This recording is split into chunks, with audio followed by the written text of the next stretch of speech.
too much time.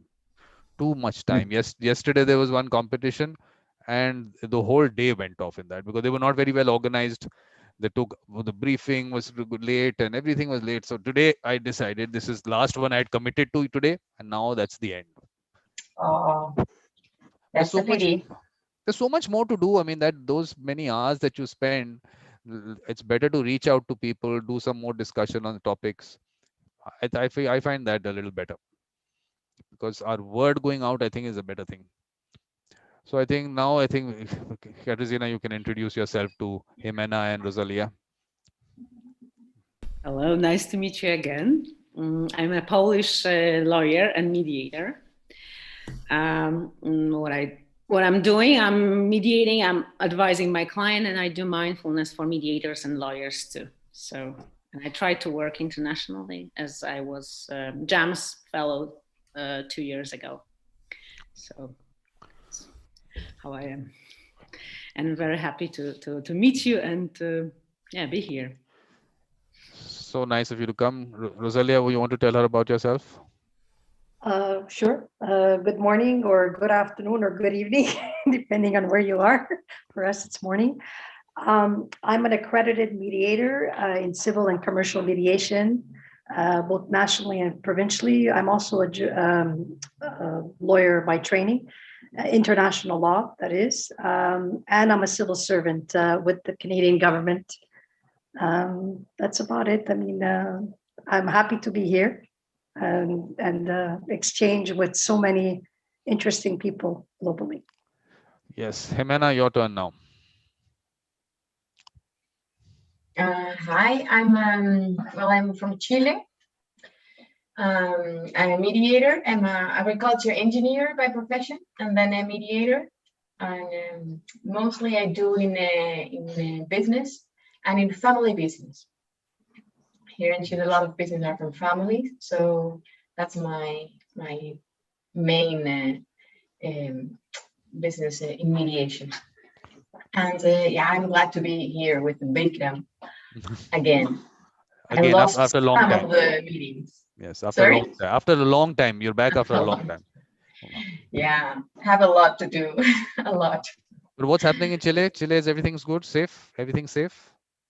Well, yeah, we have a lot of vaccines. So I think now we have like the half of the population are vaccinated. So that's very good news for us. So it's kind of safe. Yeah, we have been locked down now for a month and a half for a second time. But now we can go during the weekdays. We can go out. But Katarzyna, what about Poland? What is the situation there? Actually, I since November last year, I moved to Portugal with my son because I have two sons, and one of my son was studying in Brazil, and then he moved to Portugal. So I'm in Portugal, and we'll be heading back to Poland, I think, next month for a vaccine. So about the situation, I mean, I'm here in a small village, just outside anything, so it's very safe. But in Poland, it was like, like going up and down. Now it's much better. It's much better. So we're getting vaccine quite quickly now. I think last month was like they have many options to get vaccines. So it's changed a lot. It's okay. It's hopefully there would be no other peaks in the future. But let's hope so. But all these mutant viruses which are roaming around, we don't know what the situation with those is, because India, they're saying it's mutated twice and things like that. So really, we don't know where that's going. But okay, we'll have to live with it. So Rosalia, you're going to start us off on this. The role of mediators in global problem solving. With your experience with the UN also at an early stage, all that. Okay, wow, that's a big question. It's a loaded question. The role of mediators. Well, basically at the UN, it's funny that you bring that up, because I was reading the first. I'm actually working on some research right now, and I was actually reading about the first mediator that the UN appointed, and it was during the Palestinian-Israeli war, which broke out in 1948. Yeah. So, and it's funny, I actually found some of his reports. His name was Bernadotte Folk. He was a diplomat, a Swedish diplomat, and he was basically killed while he was during his mandate, because at the time they were negotiating a truce agreement. It was always because of the partition between Israel and the Palestinians, and at that time, when the dispute started, every time Israel gained some ground, it took over, and the Palestinians were not organized at the time. But anyhow, I was reading his reports, and it resonates with the role. Whatever you read today, what the mediator should be doing, the role of the mediator, listening and facilitating. In his report, that's what he was saying, because basically he had to implement the truce, which was basically which the Security Council decided upon. Okay, so he had to really implement it without consulting the parties, without talking, without dialogue between the two parties, between the Israelis, the Palestinians, and the other Arab states. And he wrote in several of his reports, from his first report in July and his last report before he was killed, and it was published in, if you look at it, for the 16th of September 1948. And he was saying the role of the mediator is basically, you gave me an impossible task, because what I needed to do was to sit and speak with the parties that were involved, both parties. We never did that. It was imposed upon them. So there was, you cannot impose a mediation decision. He was named the mediator, but in effect, his hands were tied. He wasn't able to basically do his role as a mediator, to listen to both sides, dialogue, start a dialogue process. And the UN today is very much aware of that. Basically, if you read a lot of the policy, there's so many policy reports that the UN has been coming out with. If you go on the UN website, the peace building and peace and security website, you're going to find a Peacemaker, also it's called. Okay, there's a website which is a UN Peacemaker. You go, there's so much material. There are so many reports, not only by the UN, but by specialists from NGOs from all over the world.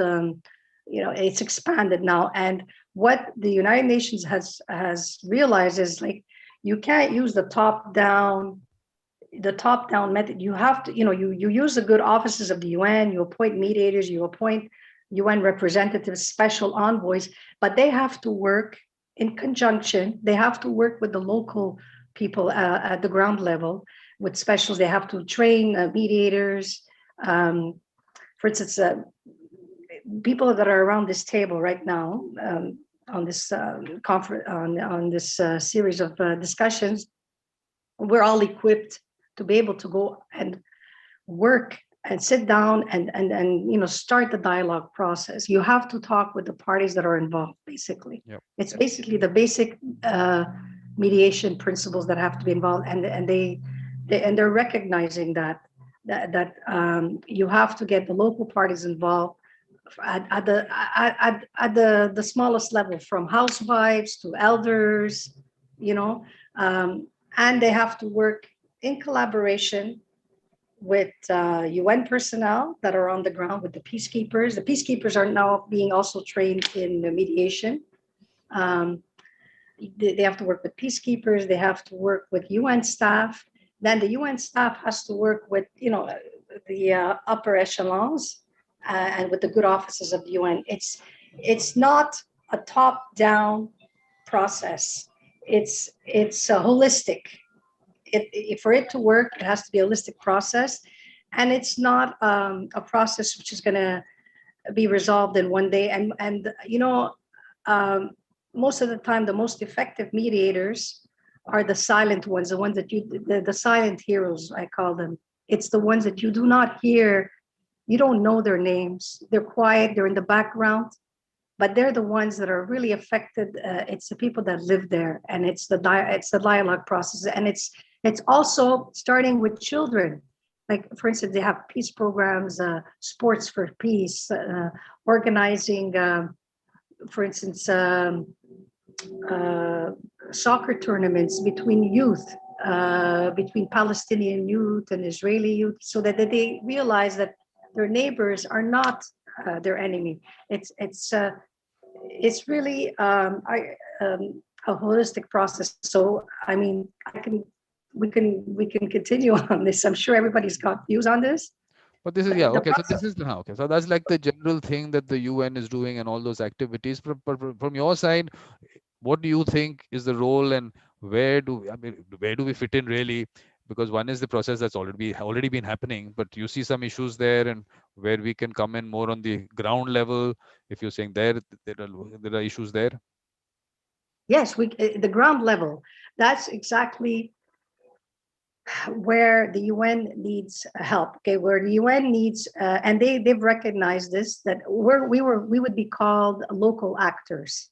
Okay, at the ground level, it's local actors. Okay, because at the good offices of the UN and at the top level, those are the special envoys. You know, they'll negotiate between states. You know, like at the government level, but the real work is being done. You know, they'll is at the local level. So the mediators, the global mediators, that's where they would come in.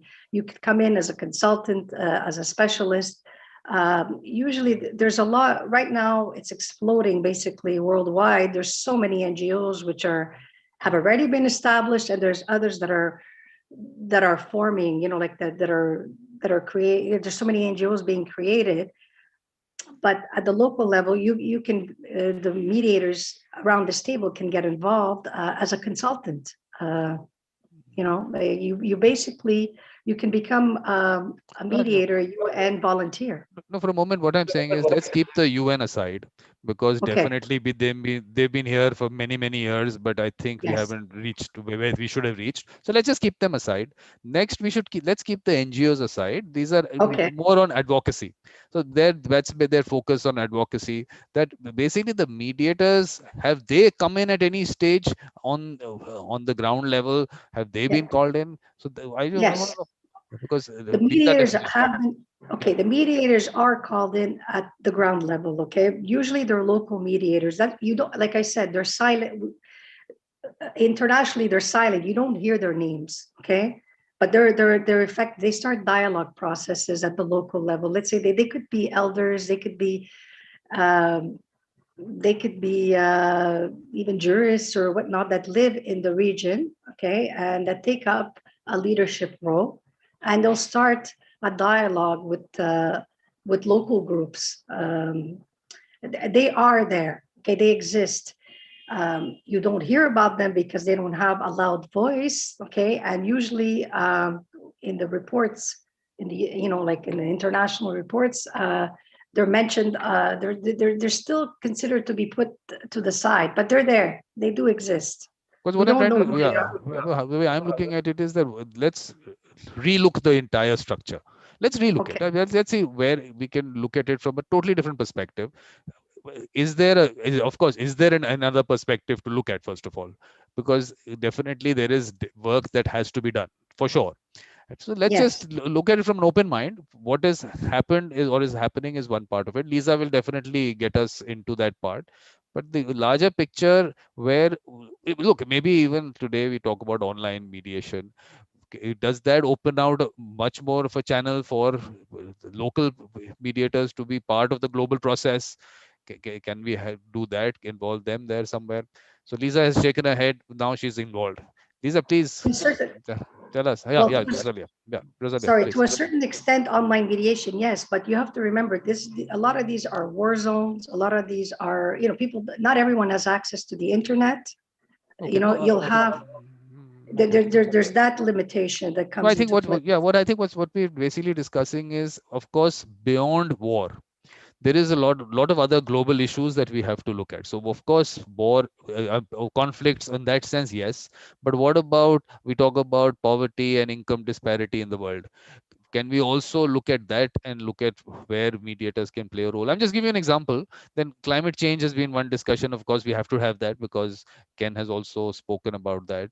So let's look at it from a much larger perspective, because there is definitely always a focus on conflicts of that kind.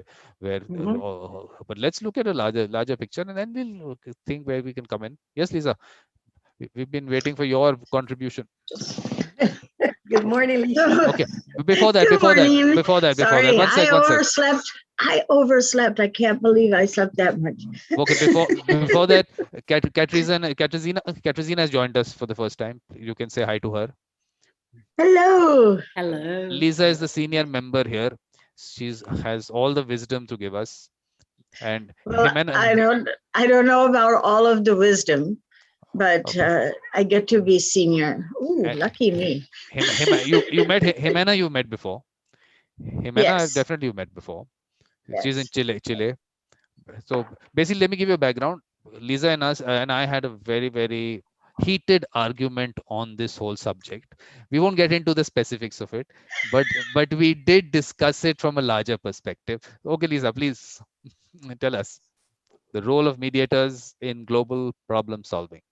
So mediators bring skills to the table. First of all, global problems are going to lead to conflict. So anywhere where conflict arises, mediators obviously have a role.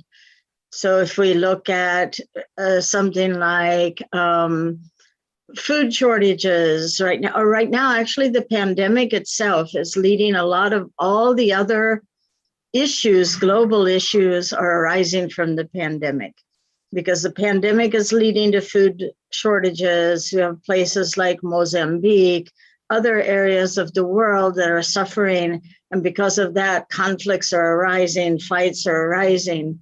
So this lack of access to resources, it's also hurt access to healthcare. Look at India and what's happening with healthcare systems. So lack of access to healthcare. Mediators' role is mostly we come in after some conflict arises, but there's no reason why we can't think about how can we mitigate it or reduce the chances of conflict arising in the first place, so we can have conversations. And yes, I think that the internet has provided really wonderful opportunities to be able to touch base with people, to help them to find ways and to strategize on ways like local communities can connect with global partners from across the seas to help them mitigate issues that are happening in their local communities, because that's happening now. I mean, the UN is using it a lot, I know, for that kind of thing. Even when we talk about climate change, looking at how to reach out. And then mediators also have skills that make them good facilitators. So facilitating dialogue is something that a mediator can do if they're interested. And so that makes it even wider, because those skills lend themselves really well to having those dialogues or leading those dialogues. And mediators are not going to drive the decision making. They're going to help the parties drive the decision making. So that makes them unique. That gives them a unique skill. Okay, so this is a starting point. We'll take it further, but let's just everyone come in on that. So Jimena, anything on that? Anything that you have? Okay, I was wondering about the. I agree totally with Lisa that whenever there's a conflict, you need a mediator. That's my point of view. or mediator can work on that. Even if it is global change of climate or whatever. And I was listening before to Rosalia, and she was telling something that's, of course, by all the logical truth is you have to put all the parties together to collaborate. But how do you do that? How do you motivate all the parties to be there. That's like, for me, the big issue. Okay, so Yeah. okay, so It's she's definitely the issue, because that's what he and I argued Oof, about yes, on Thursday. We'll come to that because Oh, that- I didn't know that. You sure I didn't know that? no, this is an No, issue. we're This just is a going to point. laugh about it. No, we'll discuss it. We'll discuss that. We'll discuss this. It's a very important Heated part. discussion. A very important thing that you've picked up, and we'll pick this up because this is important. But how do you get the parties, and who are the parties? That by itself a whole discussion we'll get. But let's get Bob in. Yeah, Bob. Well, first of all, I can't believe that Vikram and Lisa were having an argument. I don't believe that for 1 minute. If you'd heard it, you would have really said, "What are they up to? Are they ever going to see each other's faces?" I think there was a hint of sarcasm in that. No, not at all. Bob was serious. Bob was serious. He really thought that. No, yeah. I think I'd like to pick up on Rosalia's point, because mediation is really about at the global level. We always think about Ban Ki-moon and really important people and national leaders or good or bad actors, but ultimately it's who has to live with the results, and whoever's living with the results are quite often the little people. And for me, mediation, if it does nothing else on a global basis, it gives the little people a voice. And I think, to go back to Lisa's point about, or Jimena's point about, how do you get people to come to a table where many of them don't have to come. They have a choice, and if they hold the levers of power at the moment, it would be to their disadvantage to come in their perception. So, and it's really something that my children, and I know most of us on this call today, we didn't grow up in the social media. So we grew up before the social media age. But one thing I've learned about the social media age is all these different acronyms like LOL and things like that, which I used to think meant lots of love, but it doesn't. It means laughing out loud. So when someone sends you a text message and says, "My grandmother has just died," don't reply saying, "I'm terribly sorry to hear, LOL," because you don't mean lots of love. You mean, in their speak, it means laughing out loud. So the language is really important. So I'm deviating now. The one thing that's come to me from my children is FOMO, which is fear of missing out. So if the bad actors or the big actors or those who don't feel they need to come to the party, then just carry on. Just deal with the little people.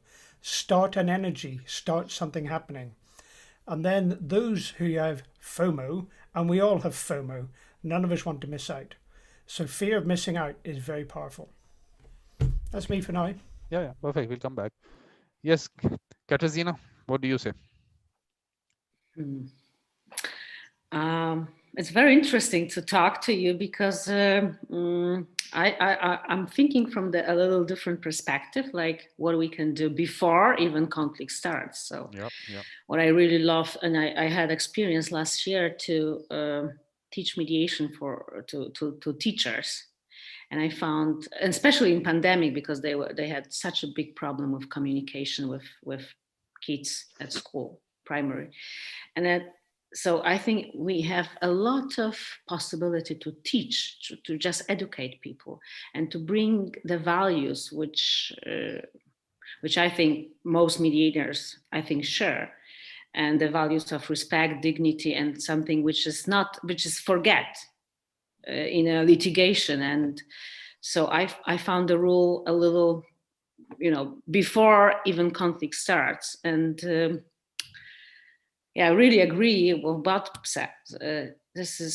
We have some unbelievable value skills that we can talk to people, just talk. And the way we talk sometimes can just open them, that you can talk in a different way.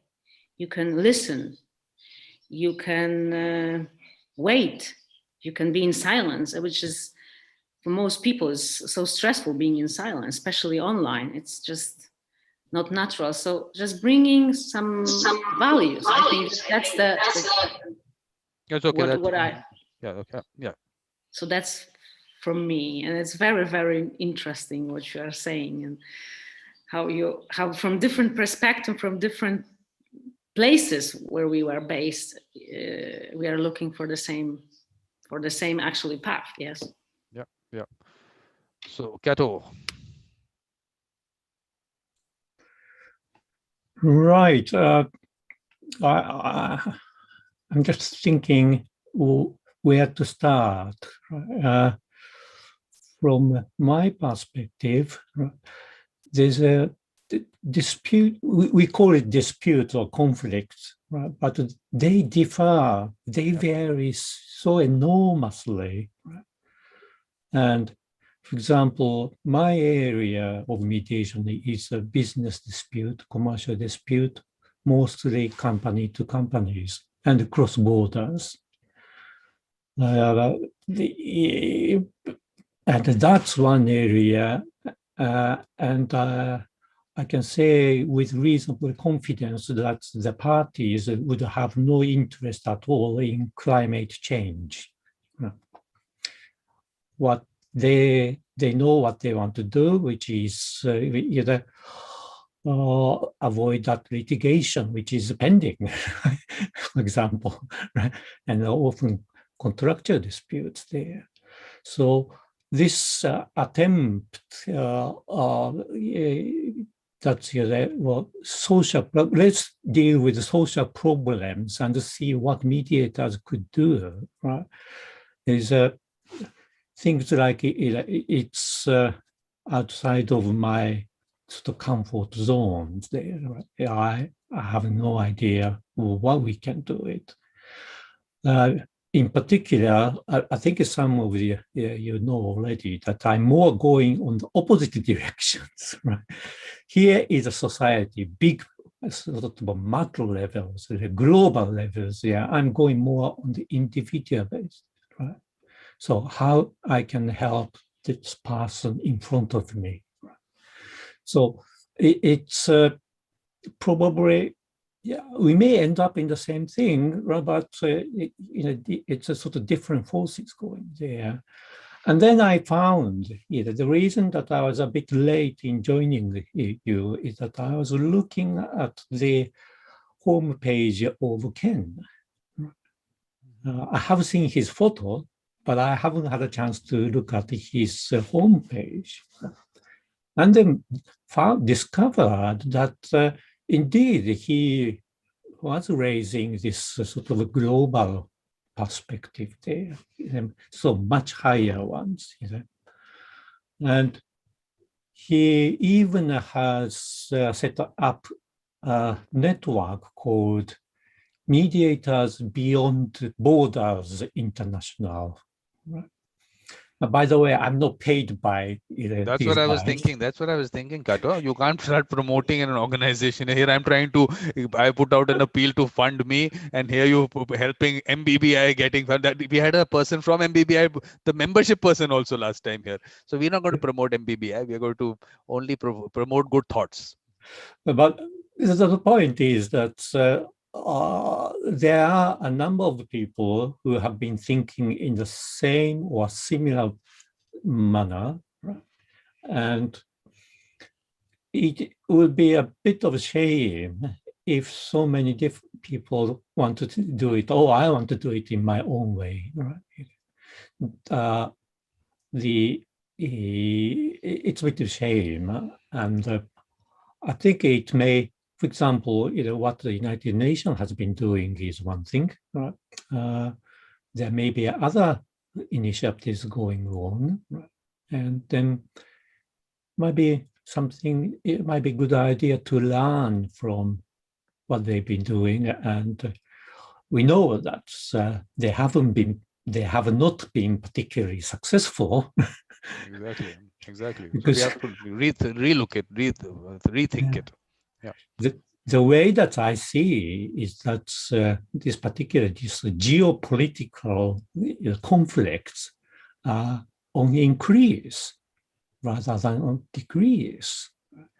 But I think what we have to do is that because we are put into these discussions of the geopolitical conflicts, and then the other issues that are on a global level take a sideline on this. Let's look at, we'll have to look at each of them, and then from there we'll work out as to what, because look, okay, one Ken talks about the experience that mediators have had. Let's take that down and train people, whatever conflict management training, whatever other kind of conflict dispute resolution or conflict resolution systems that you have learned to develop, use that. So that's one part. I'm not getting into that part because that is your role as a trainer maybe, but I'm saying actual role of a mediator to mediate.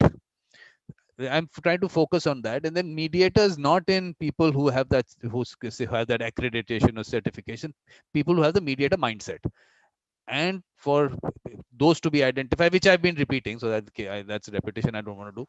So, and Lisa, don't smile. Okay, you're not supposed to smile on these. This is repetition will happen. Mediator mindset is going to be pushed. So from that perspective, let's take up one first. Let's take up climate change to start with. So when it comes to climate change, the role of mediators as mediators mediating on that, because obviously Ken has spoken about various other issues also about the, like I said, the training. Let's look at only the specific. And Lisa, please go. Lisa, yours. Yeah. So from my perspective, and I just want to fill in because I did join MBBI, and since then I've had a lot of opportunities.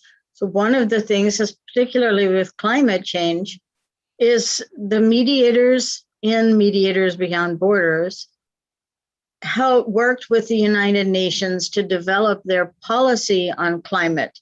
How will they address climate? So that's one issue. The second issue is that we're working on helping them have better conversations because they find that they break down and they're not really having good conversations in their meetings. So we're working on helping them develop better skills to have more better meetings so that they can actually get all the issues on the table. So those are a couple of things that I've already been involved in a group. And so who knew the role of the mediator would extend to even thinking about that? But mediators should be at the table if we're talking about policy around conflict, because we're going to resolve the conflicts. Yes, but okay, let's get Himena in, then we'll, yeah, Himena. Yeah, I have a question, because when you said Vikram, mediators mediating in a climate change conflict, who are the parties? Exactly. That's okay. You've picked up the same discussion again. Okay, we'll get to that. We'll have to get to that. We'll have to get to that because that is the most important part. First of all, who are the parties going to be? And then those parties have to, from their side, get a mediator in. So the way mediation should function. So let's look at the parties. You want to go straight for the parties? Let's go straight for the parties. So there's someone there, Himana, who wants to say hi to us. Who wants to join the discussion? He can. You muted. Hi. He's one of my sons. Hola, what's your name? What's your name? Luca. Luca is going to get involved in the discussion or not? No?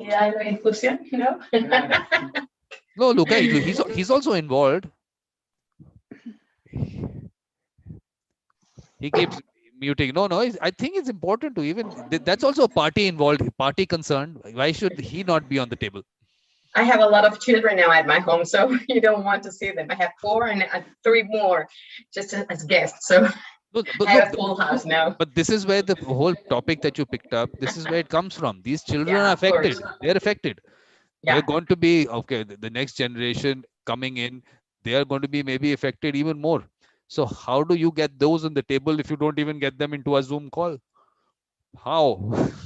No, but you know how I have also teenagers bigger than him, and they used to see, for example, Spiracy in Netflix, and Spiracy is about also climate changing and all the issue about the sea and how the plastic is in the sea. So we talk a lot about that climate change issue. Because the main thing, I think the awareness is there. Okay, for them, their awareness is there, but how do they get involved? Are they going to get involved, or who represents them? Because someone should represent them also. So I think that part of it is also important. That's the children, obviously the children. Then everyone else who's affected, how do you first of all, can you get everyone involved? That is also one issue, which is where the discussion was. I mean, with Lisa also, because obviously, okay, Lisa is also right that everyone should have a voice. Everyone should have a voice. But then when it comes down to a global issue and being discussed at a global level, then who represents people, different say, categories of people?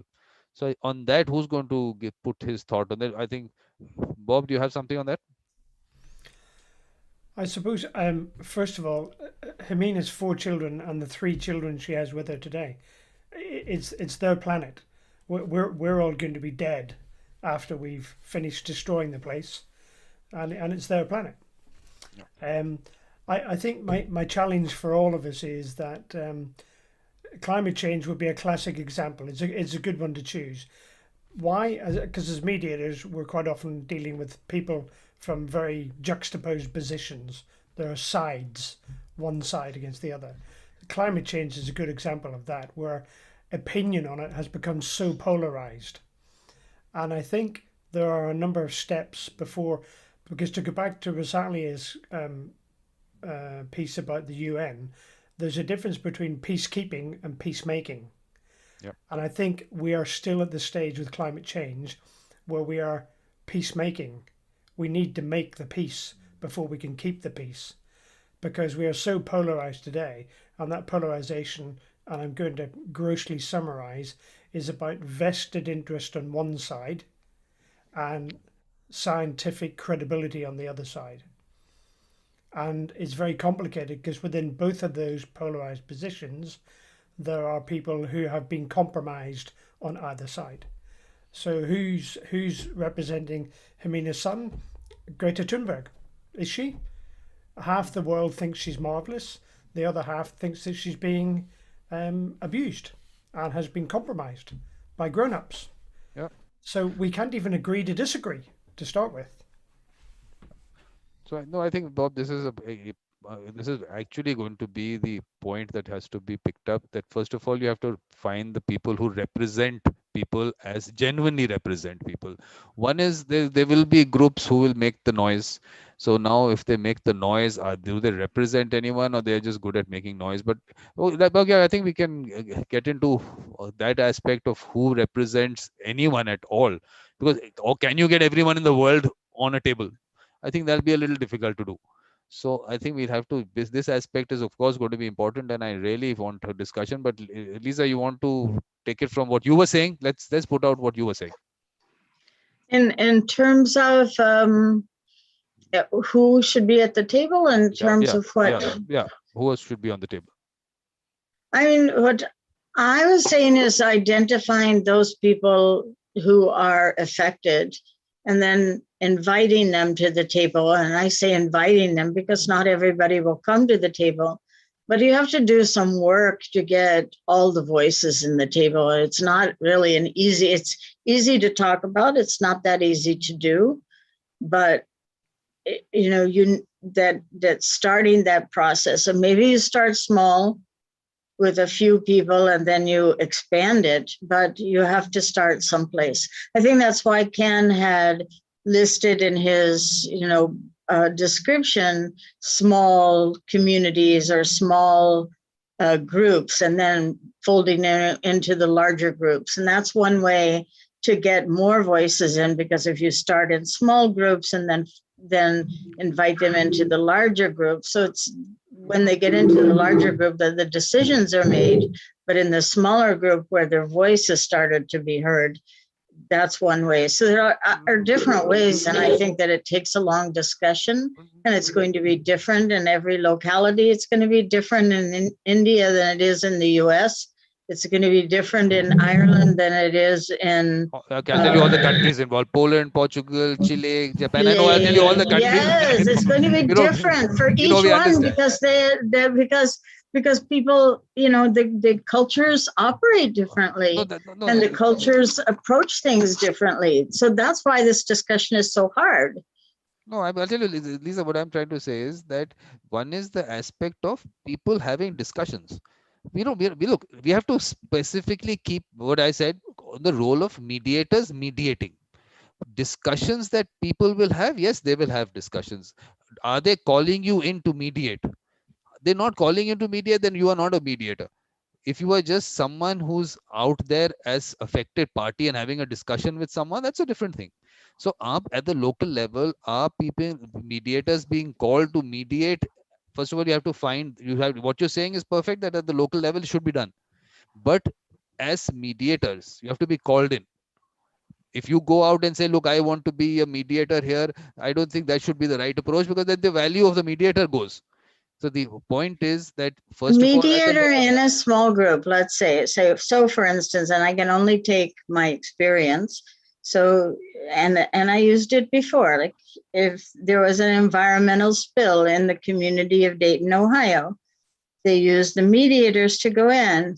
So that because the people are angry, mediators are the ones who are there called in to listen to their voices. The decision making, the mediators are not making a decision at that point.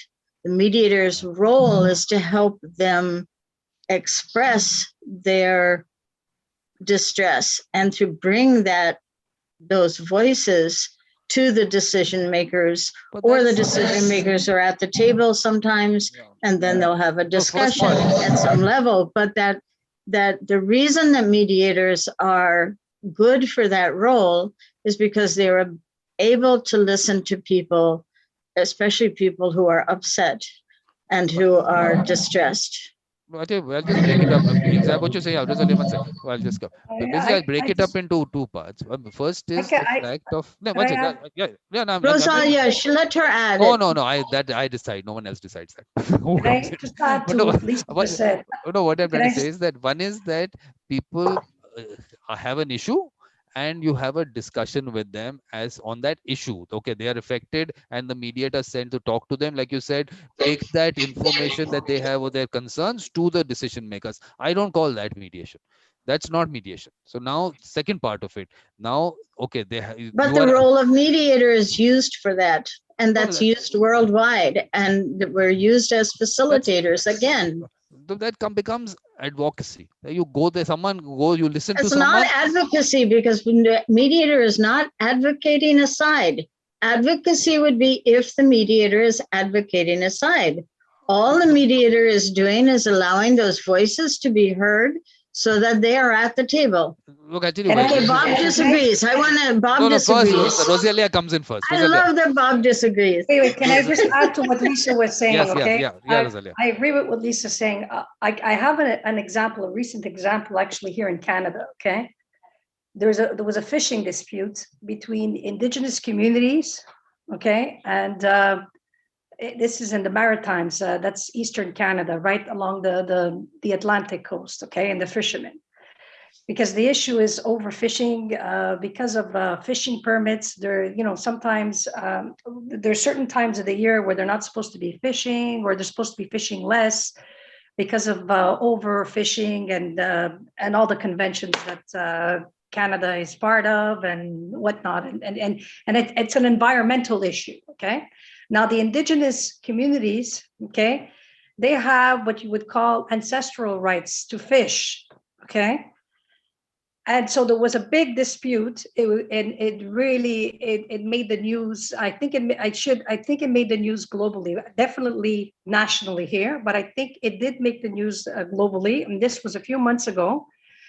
And so what the Canadian government did is the Ministry of Fisheries has mediators on the payroll, okay? And that's exactly their role, is to go in, they start the dialogue. Okay, they start the dialogue session between the two parties, because it became violent. What happened was that the Indigenous community went out, fished, and they brought back their stock. And the local fishermen burnt down some of the warehouses. It really got violent. And so this became a national issue, because not only were they talking about overfishing, which is an environmental issue, then they were talking about ancestral rights, And we have the Indian Act, and it goes back to the foundations of this country. Sorry, it goes back to the foundations of our country. Okay, so the mediators were brought in to de-escalate the dispute. Okay, first of all, to calm the waters. Okay, because it was really, really, really violent. I mean, there was what was on the news. It was disturbing to watch. It's very un-Canadian to see something like that. The violence between the fishermen and the indigenous communities. So that's why they were brought in at the local level. So then they go in to de-escalate the violence, to start the dialogue between the parties. The issue is not resolved yet. Okay.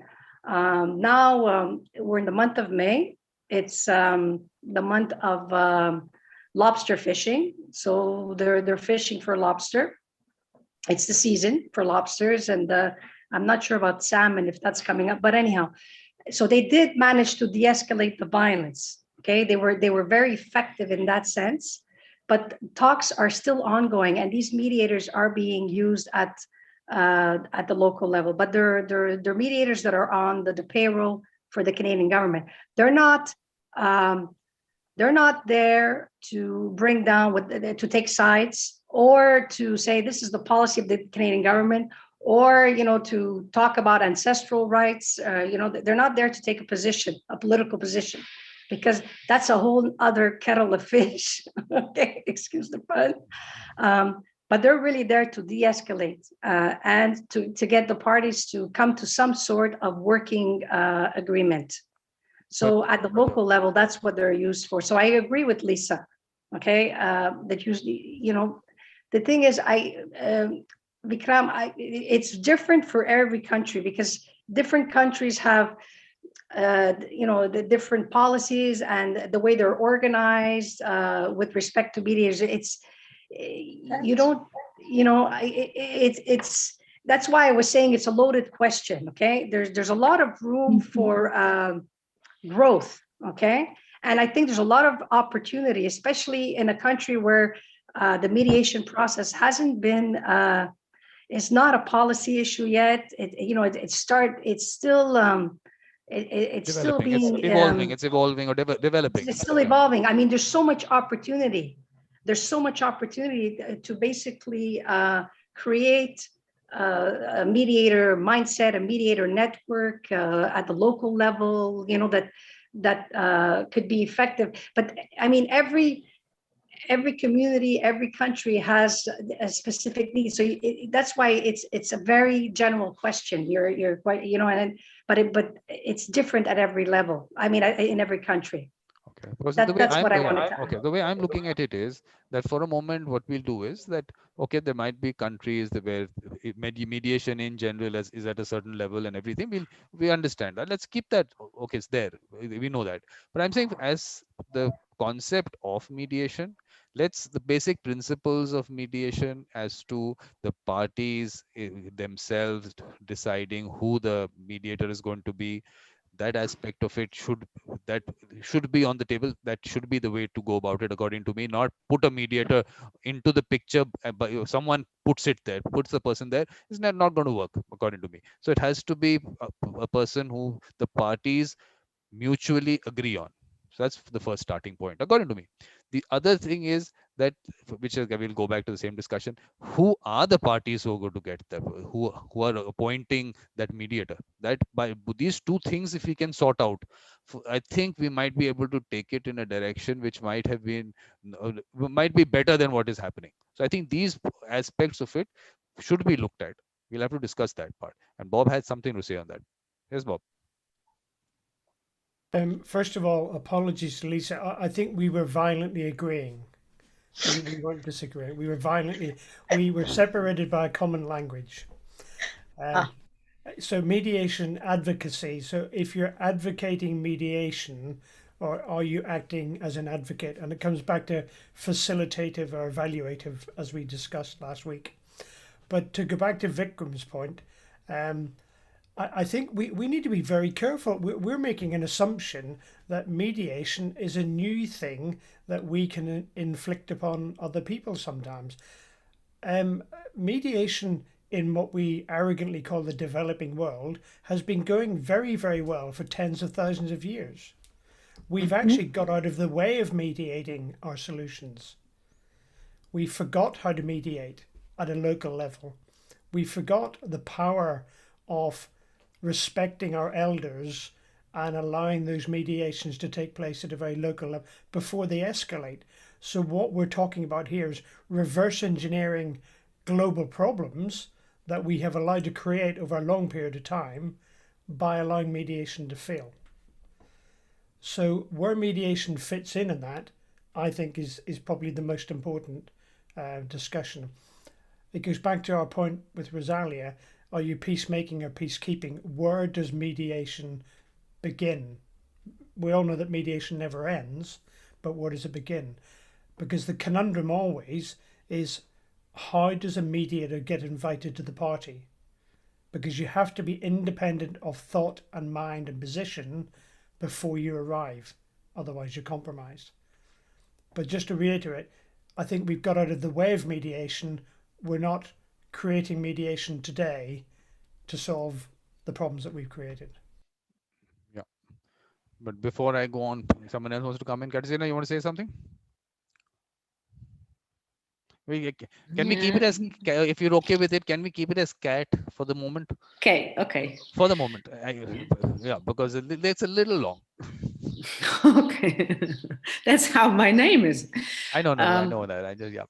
Interesting thing is, for me, it's interesting thing that mediating, I think it's connected with just before that process start, getting in kind of relationship with the parties, both neutrally, and building a safe space for them to talk. So it means like guiding them how to talk, how to express what they need.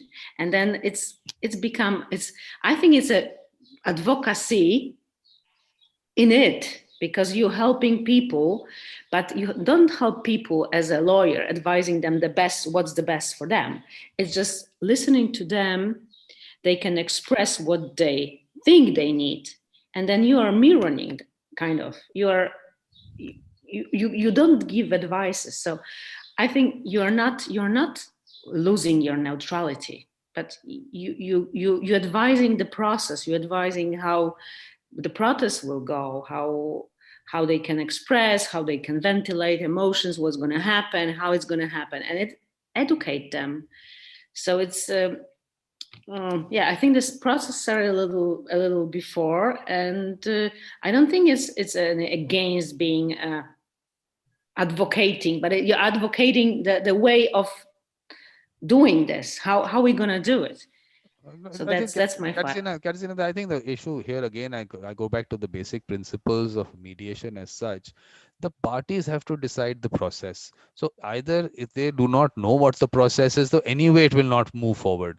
So the process also, how it's going to go forward, there has to be some understanding there also. So I think I start thinking that, okay, we can impose something, it won't go forward. It has to be something. So that culture of mediation, I think, to starting point would be to be able to develop that culture of mediation first, which Bob says was always there. It was just was maybe because of vested interest or whatever reason, that process did not go further and other processes came into the picture, maybe. But one thing, Teresa hasn't come in. Teresa, have you finished your cycling? You want to come in? Perfect timing. I was just going to raise my hand. Oh, yeah. So as not to duplicate comments, but I really appreciate Bob sharing your perspective. Vikram, I'm wondering, this notion that the parties should, sort of select the person and choose their process.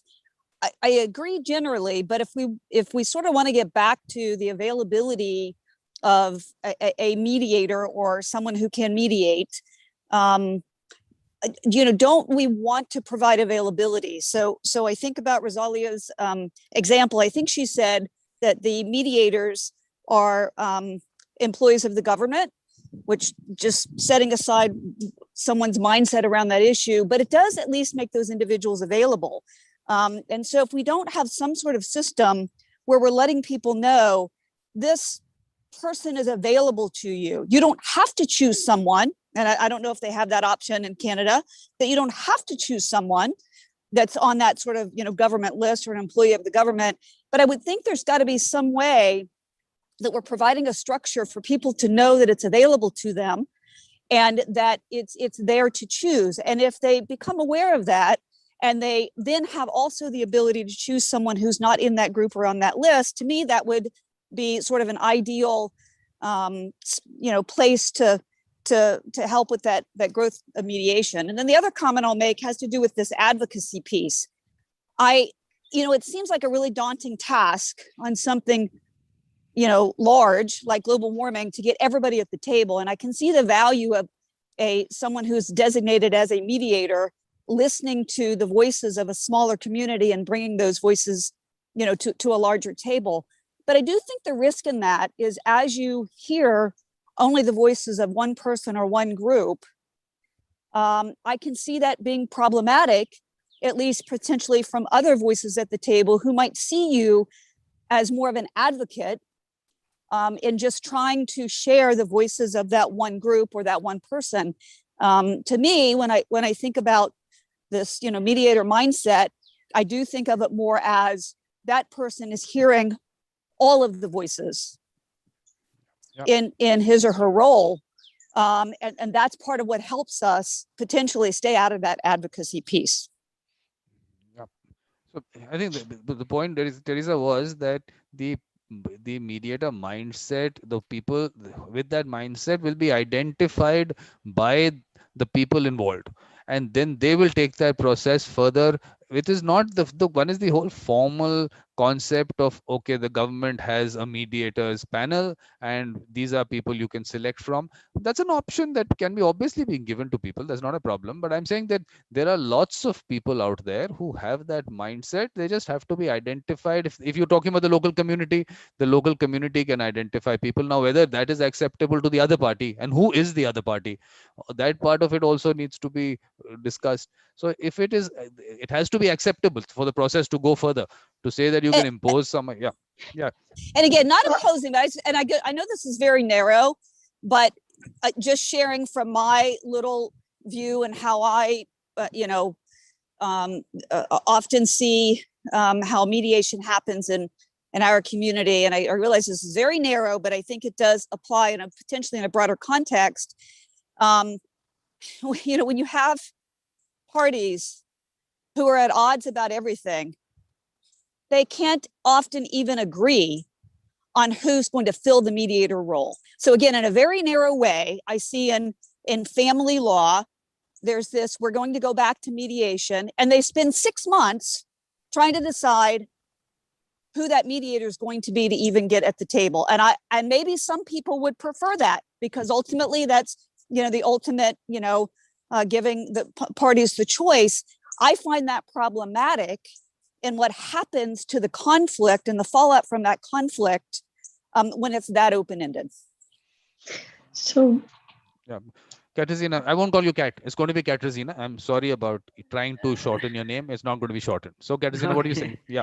I was just mentioning in my mind what you are saying, Teresa. And the other thing is that we probably, you have the same experience. Like one party saying like, this is my mediator, and the other say, this is my mediator.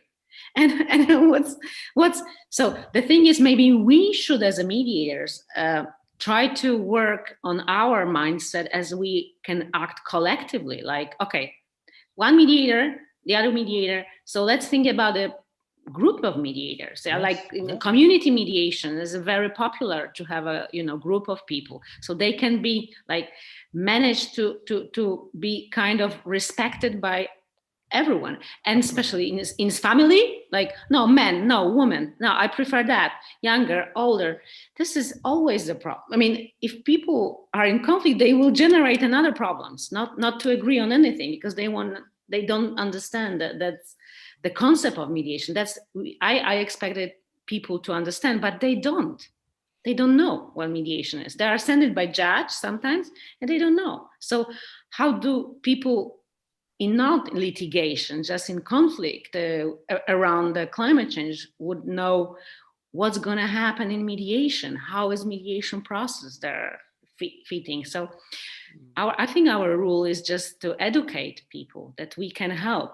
We can help in different ways. Maybe we can use our skills before that and being a little more advocating, yes, and then letting other mediators be mediators. So helping each other to just bring mediation to any process when can be used. Okay, so first you're saying that basically, first of all, we have to educate people on the concept, and then after that, the next stage would be that they would, after understanding the concept, which according to even what Bob said, this is not a new concept. Concept is quite well understood. It just has to be told to them that, okay, this is a word used for it. It's actually happening. It's not that it's a new concept altogether. The other thing is that after that is done, then from their side, whether they can actually identify someone, and if there has to be co-mediation, let there be co-mediation. So at least there is some start somewhere.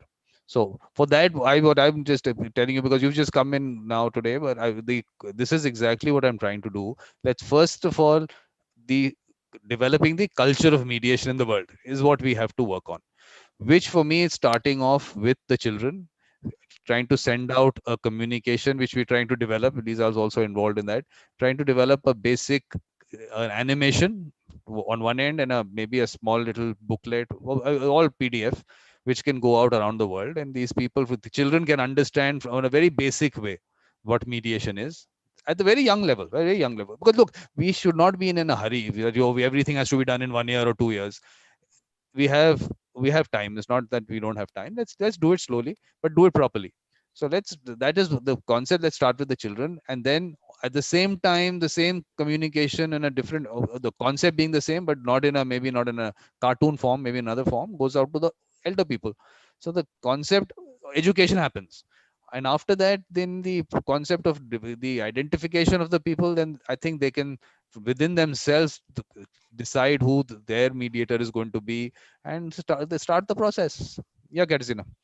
She has her. So I just can offer, because I was working like a few years ago on infographic. So it's like, drawings and, making a little movement, how mediation works. And actually I started working with someone who never had any idea what mediation is. And I was just talking, and she did it. She's an artist. So I can send it to you. So maybe you can use it, because it's very simple. Anyone can understand it. It's just moving, small drawings done in a very nice way. And that was exactly what she understood from what I was saying. Nothing, I didn't correct her. No, that's I was perfect. just asking questions. What's that? What's that? What's later? Why? So I will be very happy to share. Yeah, because there's also someone from Greece. She's written a book for children. So we've got some material there also. Let's put it all together. That's the whole idea of having these conversations. I had this conversation with you. I said this, so you told me that you already worked on it. So similarly, I think people all over the world are working on it. We just have to put it all together. That's all we are trying to do. So I think let's just talk to people, tell them, and let's get all inputs. Yeah, Rosalia. I just wanted to add, I think that Catherine, that's a great idea.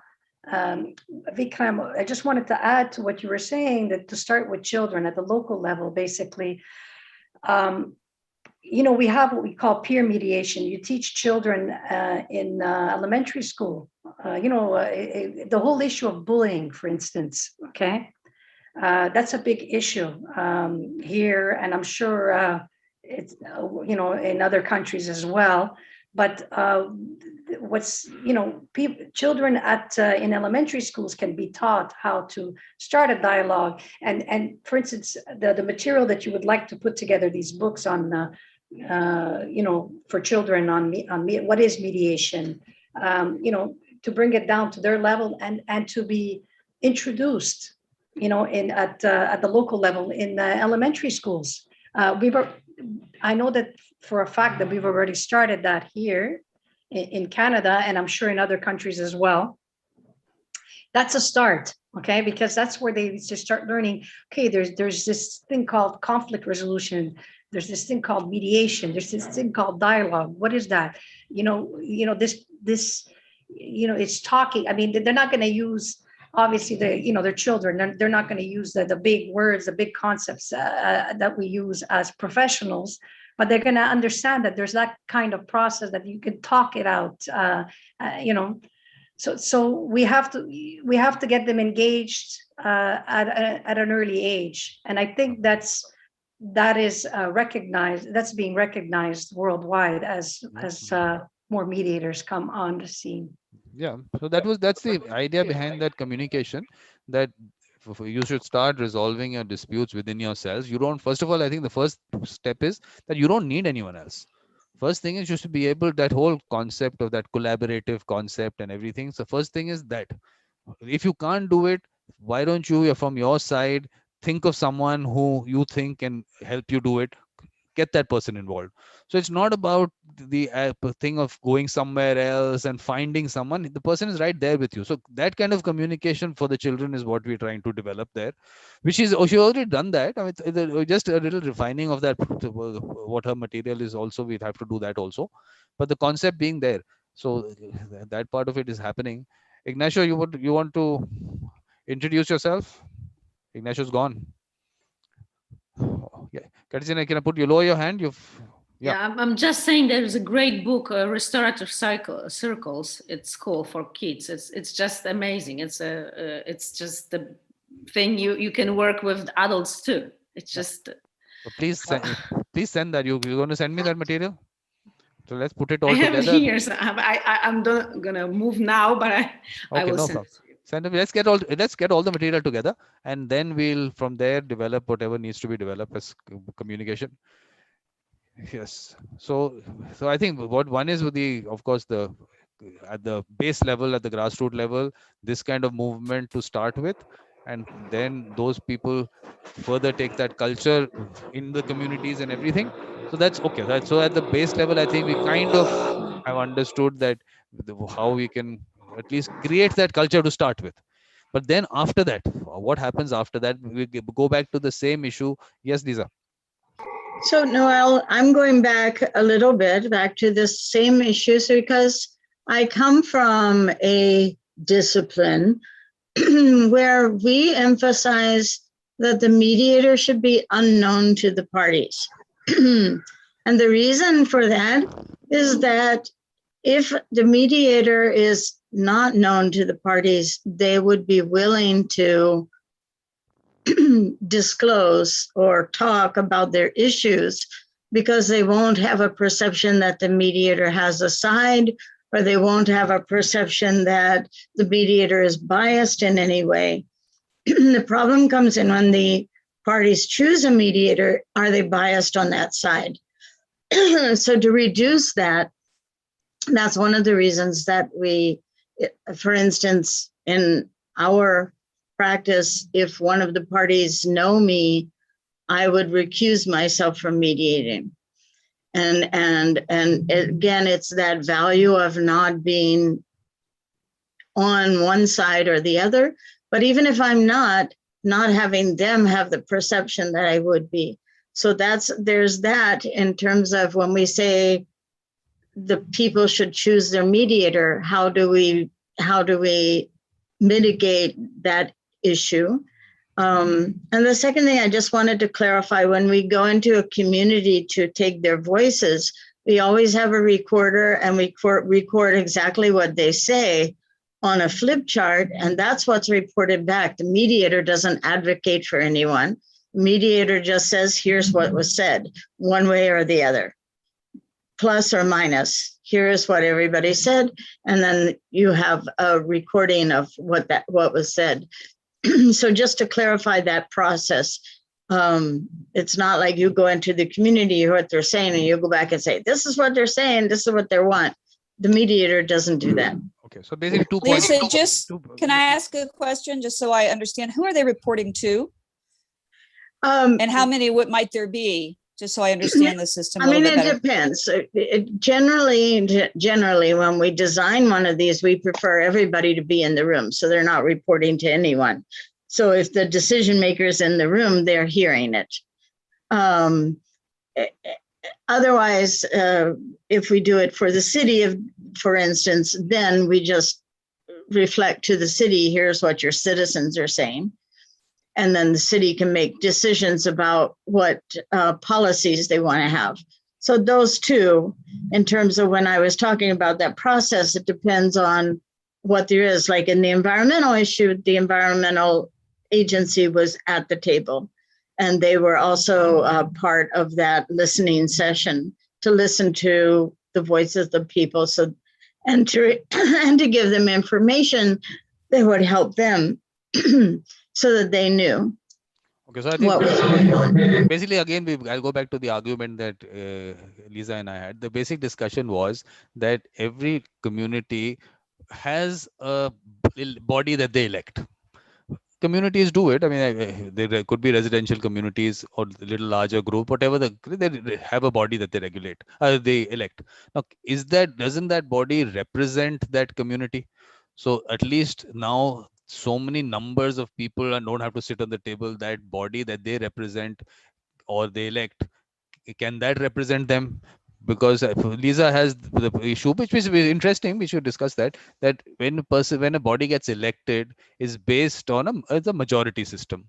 Now she wants that every person in that community should get a voice. Just because the person is in the minority and doesn't have maybe a say in electing a body, it should not be that person's voice should get lost. So that is, so from that kind of a argument, that means everyone should be on the table. So that part of it is a bit of a, I mean, logistical issue that would come in. So how do you handle that?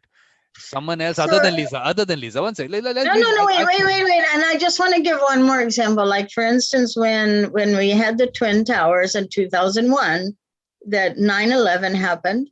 And the city of New York invited facilitators. In this case, mediator facilitators were also there. And they had a big discussion about what they should do with the footprints of the Twin Towers. And everyone in the community, there were about 500 people in the room from all different communities sitting at the table, and they listened to them all. And the design of the Twin Towers was built on what a majority of the people said, what most people asked for. And they all felt good because they were part of that process. So when I go there, who were these 500, Lisa?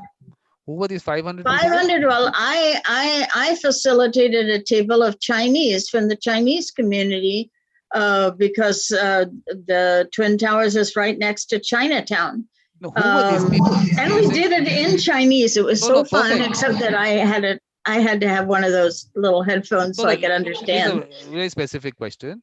Who were these people? How did these people come onto the table? Who were these people? How were they? Because they put out in the news table. They invited the community. They put out in the news. They put out everywhere that come to this event. We're having this big event at the Javits Center. Come to this event. And then it wasn't only that event. Then after the event, then I facilitated with the organization that organized it.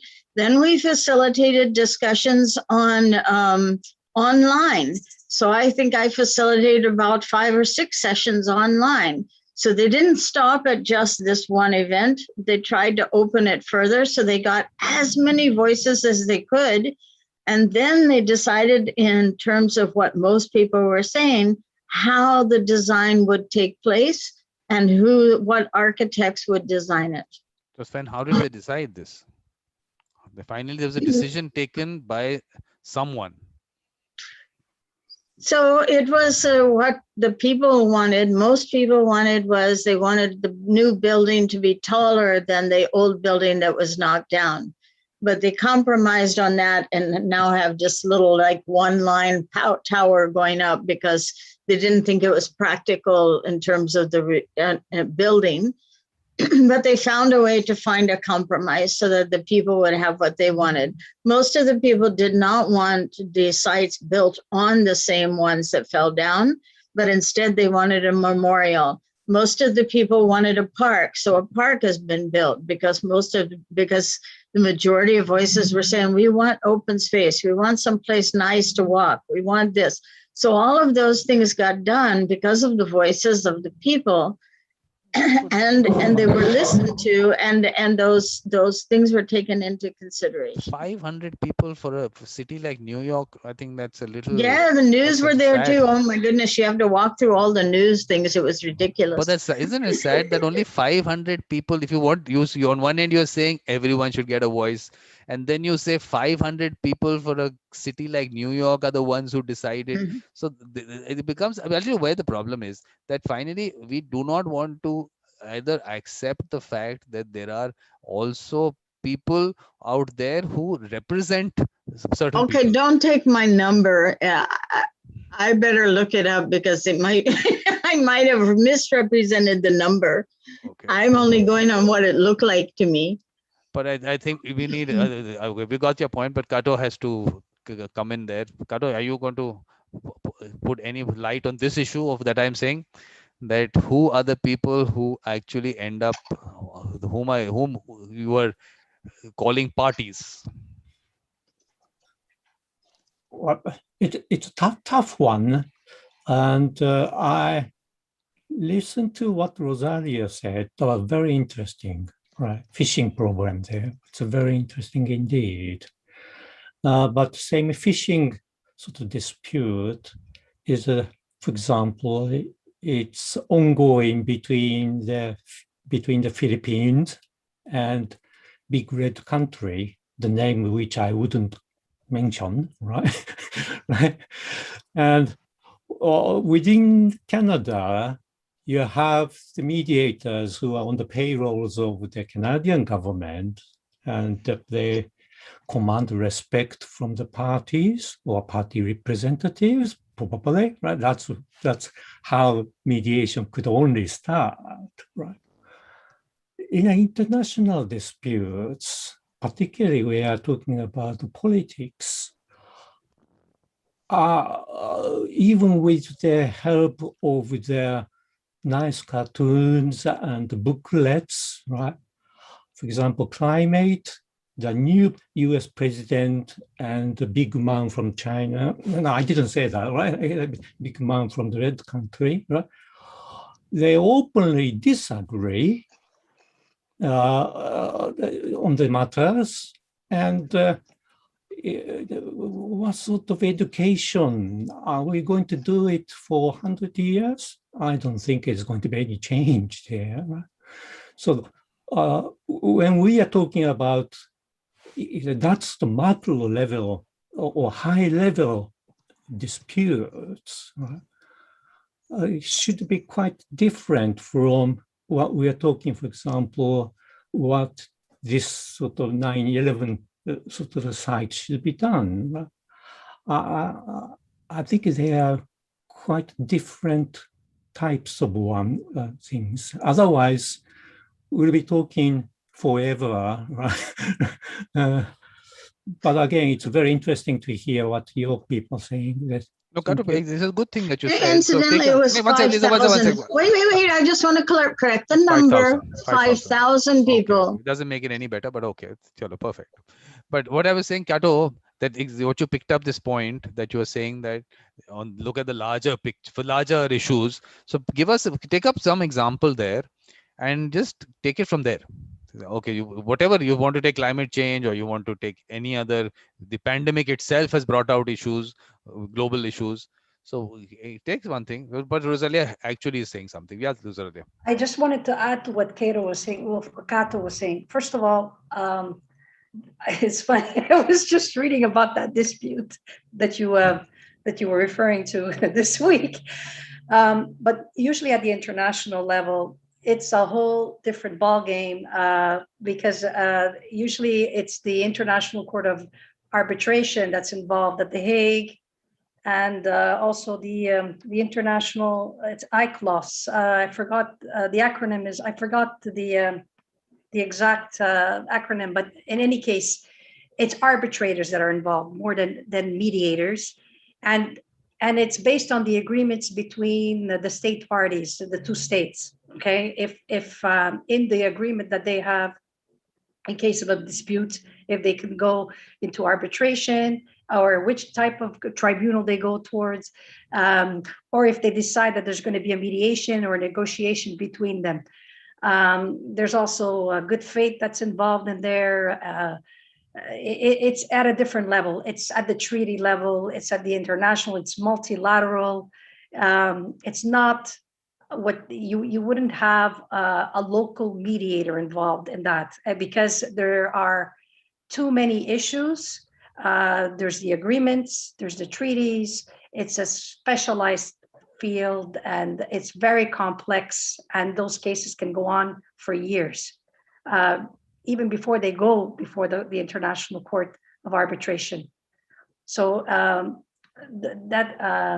there's a lot of there's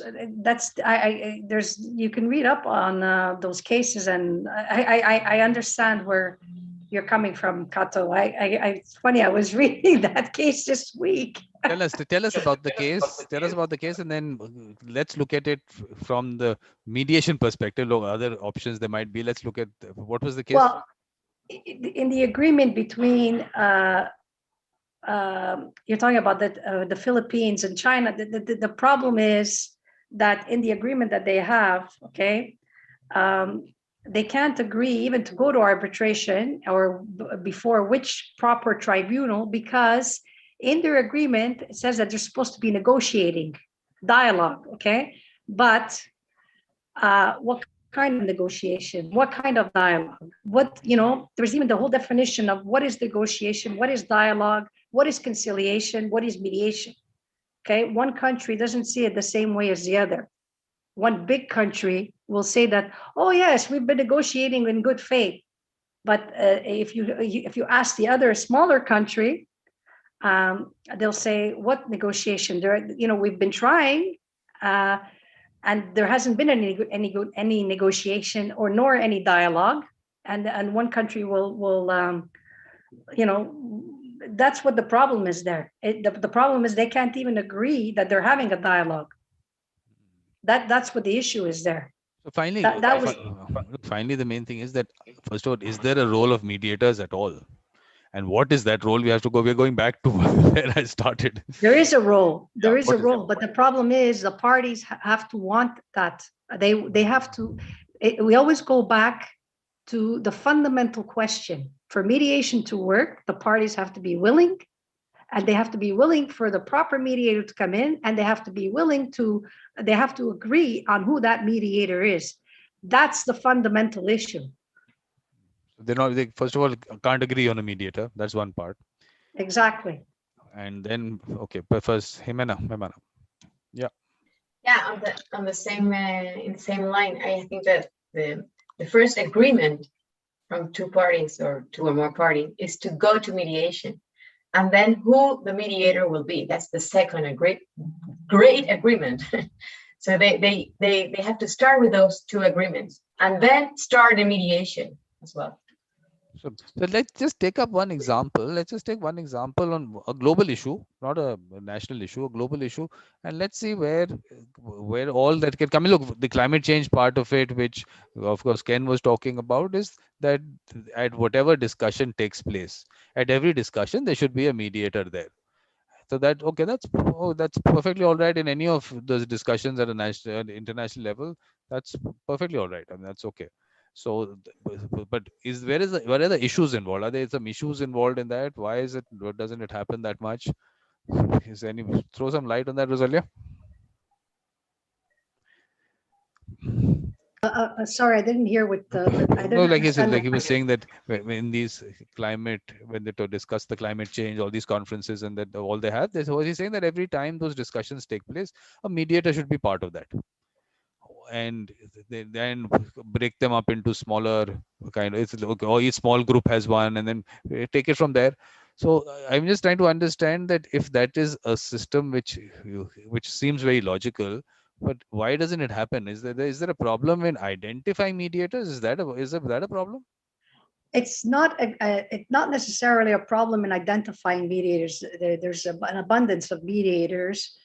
the thing is, when these discussions take place, especially with respect to climate, and especially when they're at the international level, there's a tendency, okay, to use mediators as facilitators, okay, facilitators in consultations. I think that's what Lisa was referring to with respect to the issue in New York with building a new tower where the former Twin Towers were, okay? Those were mediators being used as facilitators to do consultations with the general public, and usually what they do is they identify specialized groups, okay, like, okay, they'll identify, what the government does is they'll identify what are the needs in that community and who are the groups that are representing that community, and it's usually advocacy groups, and they bring them to the table.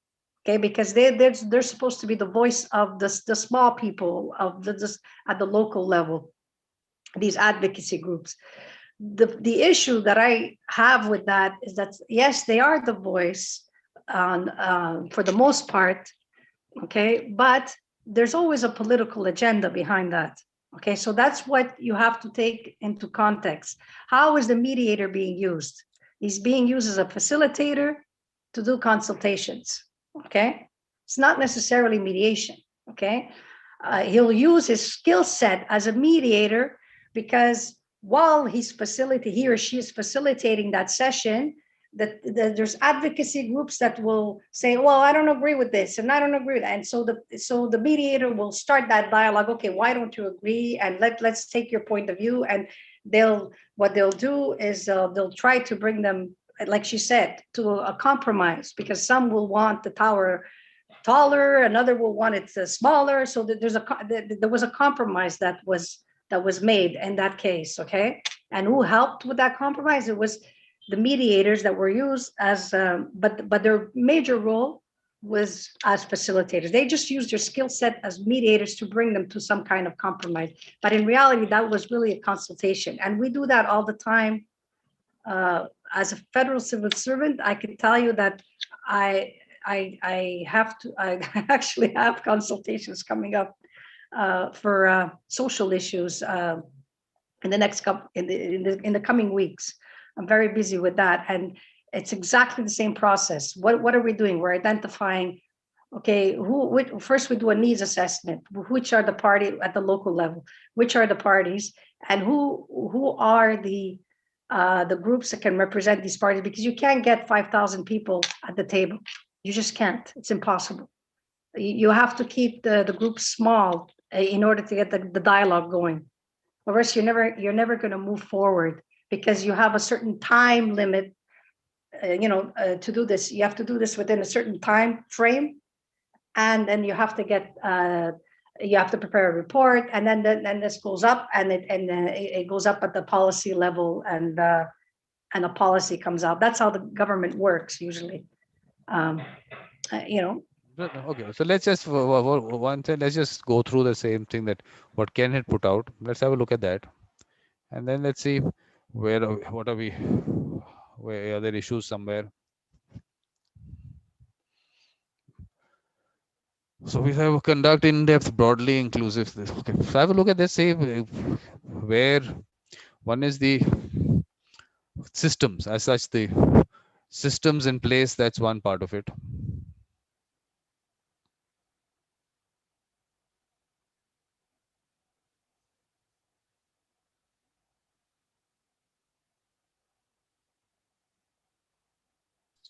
I did my homework. Very good. So now you have to give us your points on this.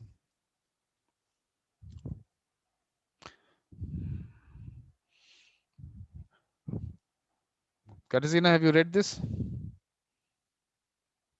Okay, so from this, at least from the climate change and his whatever he said, so let's just discuss that then. Are there any issues there? So point by point, who's going to take the first point up? Imana is going to, yeah, she's done her homework. Yes, Imana.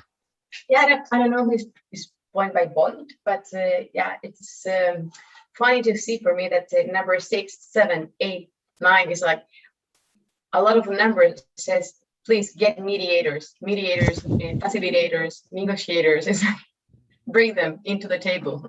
That's like mostly the advice of Ken in this matter. Yeah, okay, so basically, yeah, it's just about the fact that they should be there. That's it.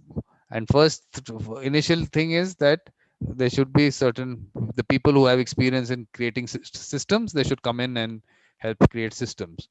So where does the actual work of the mediator come in?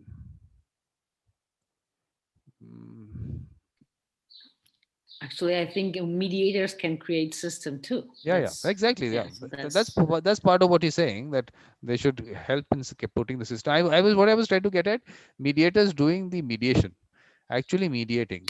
So he has those points there. There was like point number 9 to a certain extent. 10 definitely.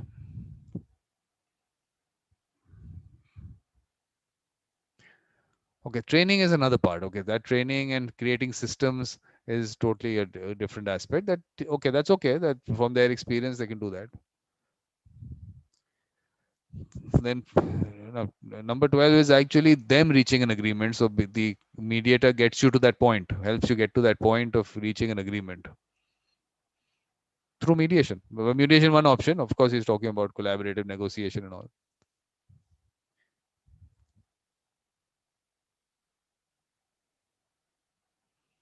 Okay, so various diverse problem solving teams.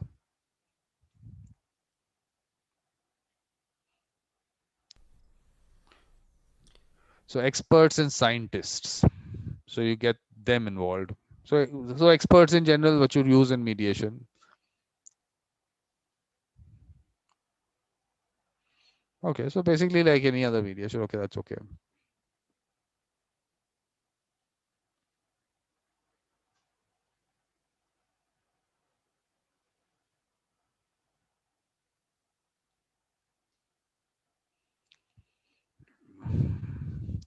Okay. So, Bob, I hope you're reading all this. So you are the one who's going to take us through this. Sure, happy to. I think it goes very much to the mediation that I do in project management. And I know we joked when we were talking earlier on. The vast majority of projects fail, and most projects go wrong. Projects always start off with 95% imagination and 5% friction, and they always end up with 95% friction and 5% imagination. I say always, nearly always. So we work on the principle that projects will go wrong. Things will happen. Things will get broken. People will do things that they said they wouldn't, and people will not do things that they said they would. But there's only 3 things you've got to play with, which are time, resource, and quality. And every time you move one of those pieces, the other 2 have to be impacted. So every negotiation, every mediation is similar.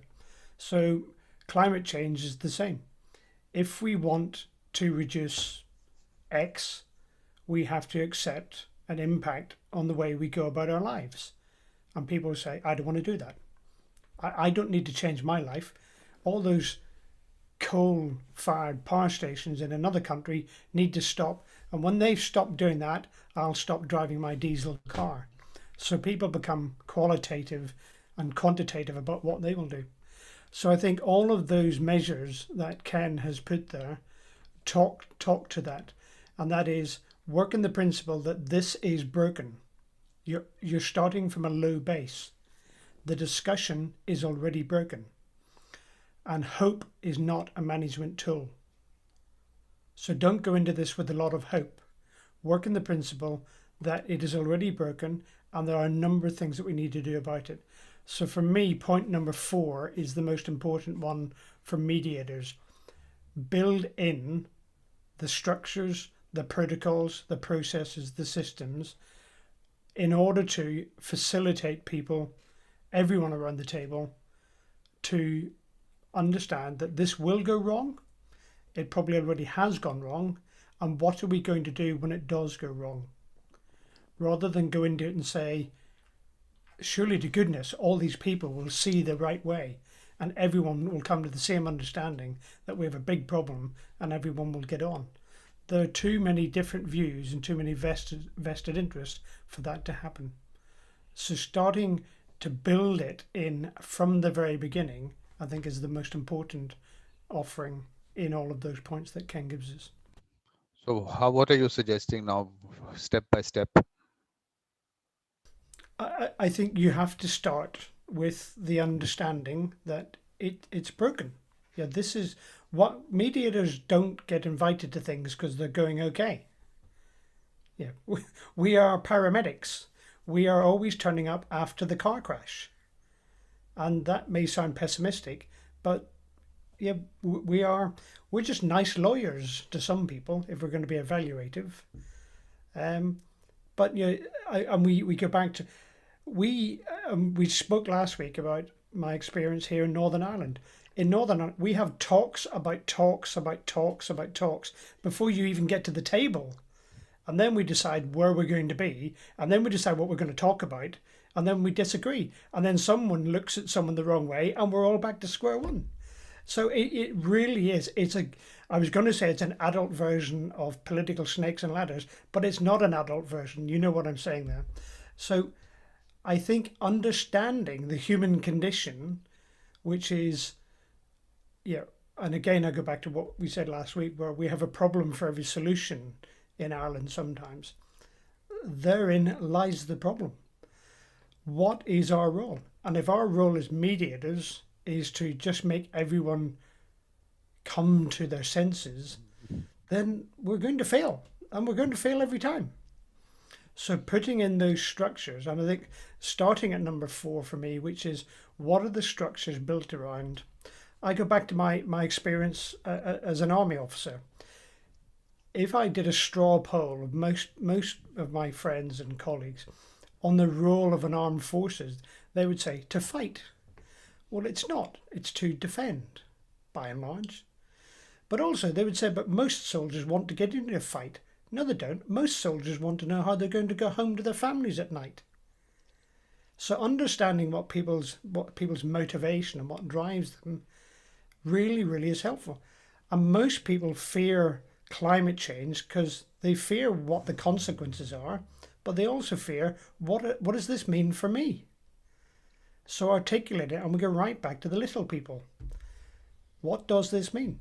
Now, if you happen to be in a South Sea island today, climate change is up close and personal because the sea was further up your palm tree than it was last year. And in 2 years' time, you won't be there. Whereas climate change for us is, do I change my diesel car for an electric this year or in 4 years? So understanding where people are on that continuum is also very important. So maybe I think what we need to do is just keep aside whatever's been happening, the way things are happening. Let's just, say now we have to build the system. Like I said, we have to build a system there. So let's start from that. How would you want to build that system? There's nothing exists. There's nothing at all. You're starting from scratch, and now you have to build the entire system and on a global issue. You can start, Bob. I'm sure everyone will add to that. I think there's a fault. We're not here to build the system.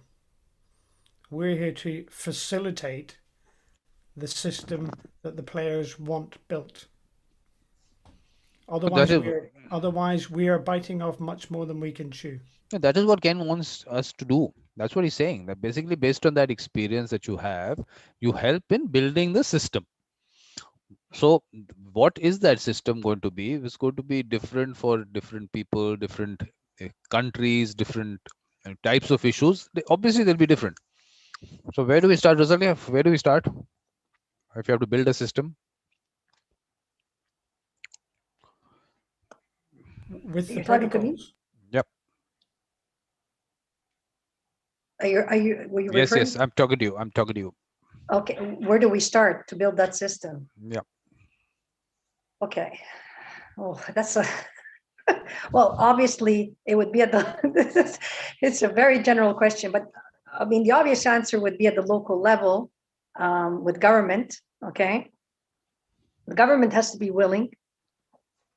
We would have to start, I mean, it's being used more and more with consultations, but I think what Bob said is correct, okay? We can't take on more than we can chew. What we need to do consultations.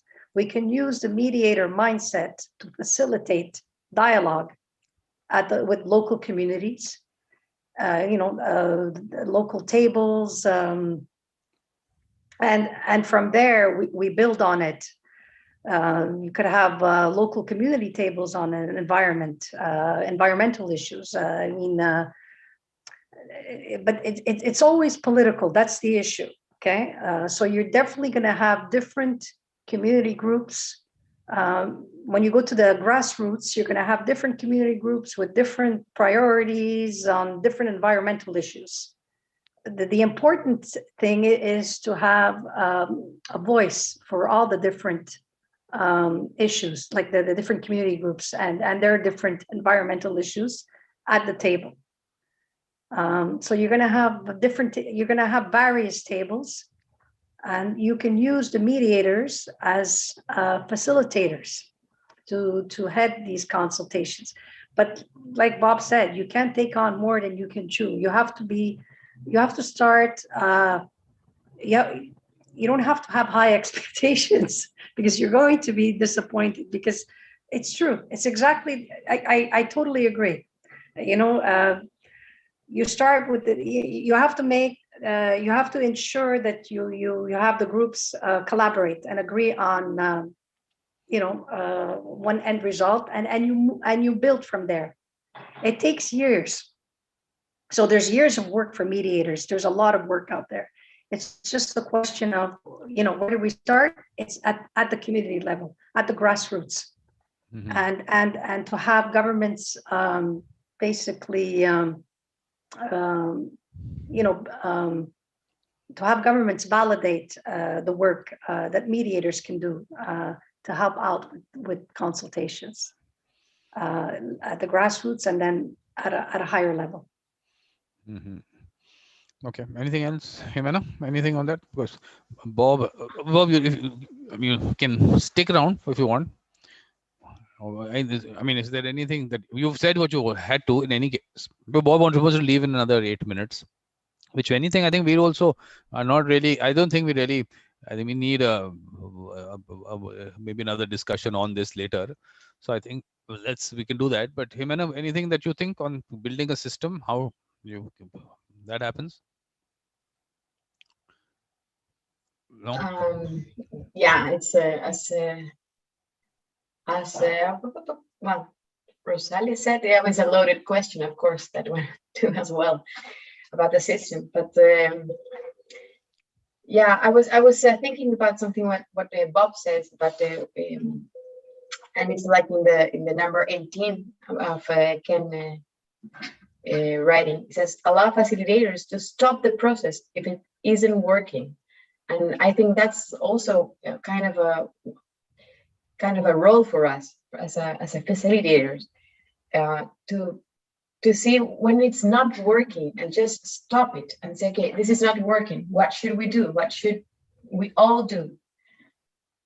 And I think for us as mediators, or for me, it's difficult to comprehend that something is not working. It's like, no, it has to work. If we all are collaborating and we are all truly speaking about what the issues are, it has to work. But sometimes it's not. And sometimes we have to stop mediation and say, okay, you are not going anywhere, so we have to stop it. And that's a difficult decision, I think, but it helps in the system. I mean. Okay, I think a lot. Okay, we have to maybe think about it further as to, because it's all coming down to, on one end, that at the local level, if you have to do things at that level, then that by itself, to create that, I mean, we're talking about global issues. For global issues to have consultations happening, or is it really mediation happening or just consultations happening? That I think we need to differentiate between those two aspects. and then move from there, I think. Kato, anything, any final words that you have?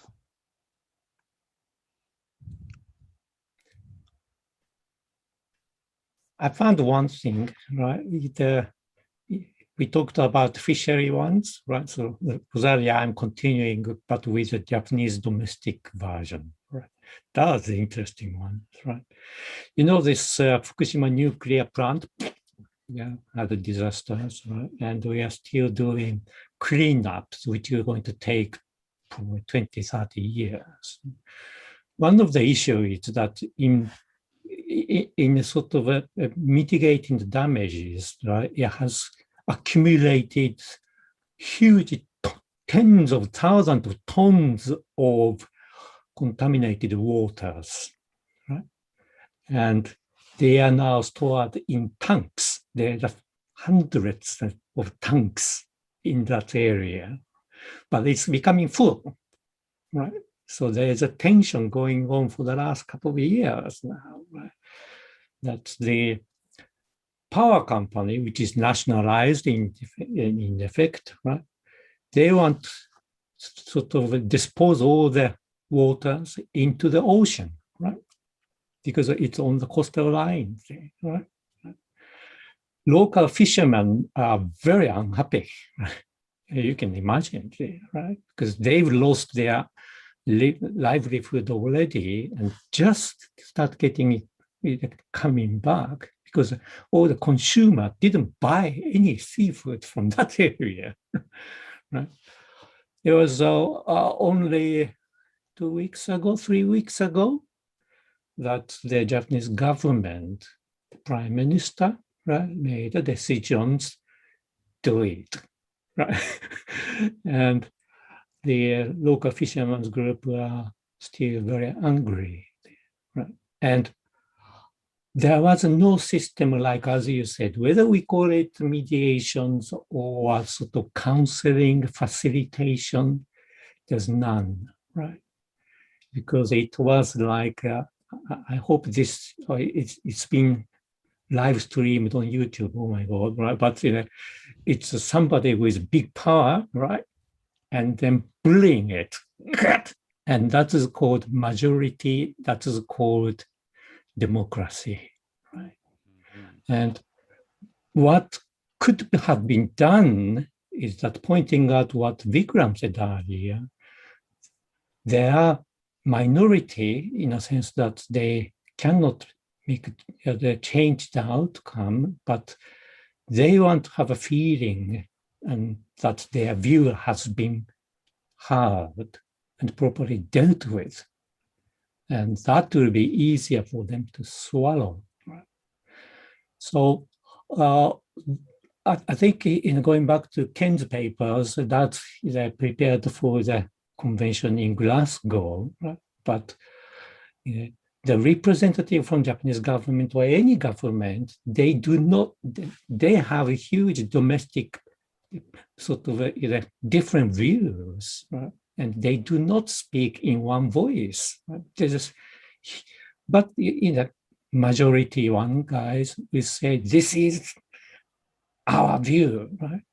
And at the end of the day, if it is with the smaller people, and that similarly applies to, for example, minority people in the society, like either indigenous people, there are also indigenous people in Japan. For hundreds of years, hundreds of years, they feel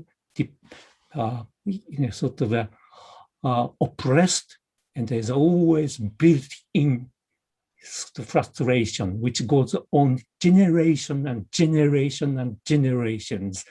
And similar to what Bob has been telling us, it goes on and on and on unless that's been cleansing, right? I went through the cleansing process there. So I hope that I'm not optimistic at all that we can give lessons to big boys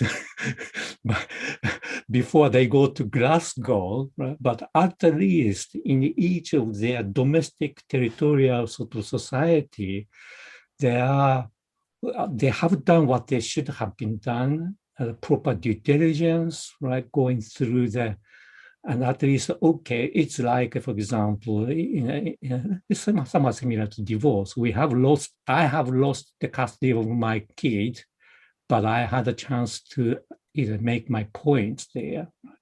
Then I can now accept and then get on with it, right? Probably either what we are talking about could do some contribution to that process. That's just occurred to me. Sorry, I kept talking. I was too long. But No, perfect. yeah. Yeah, okay. So I think at this point of time, of course, we'll anyway conclude this. But there's no conclusion as such, what I can see. But main thing is, again, we'll go back to the next discussion. Whenever we have that, is going to be who are those people who are going to be the parties at a mediation on these issues, and who is going to be the mediator. So I think the who of it is going to be the next discussion. I think that's the more important one, and we take it from there.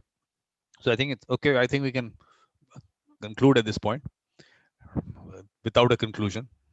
Yes, Emana, you want to say something? You can all unmute yourself. Yeah. Just to say goodbye and thank you very much, because I have to go on and prepare some lunch for all the children I have at home. So no, we're all going. We're all leaving. We're just saying bye to each other. Okay, Bob. Thank you very much, Bob. Rosalia. Vikram, thank you very much as ever. Thank you very much. Thank you to everyone. All of you. Thank you. For a wonderful discussion. Yep. Bye. Thanks. Thank you, Vikram, for organizing. And by both of you. Yeah. Okay. Rosalia. Yeah, no, I was just going to say thank you. Yeah, all right, bye. Vikram, I'm not sure if I'll be able to participate tomorrow. It's tomorrow's Mother's Day. I have to be, I have obligations with my parents and at church. No issue, not at all. So basically next Saturday, yes, with the discussion with Ken, you're going to be part of that. Yeah, I'll definitely. This is wonderful. It doesn't matter that we didn't come to a conclusion. It just reflects, like what I was saying, it's continual. There's work for the next 1,000 years.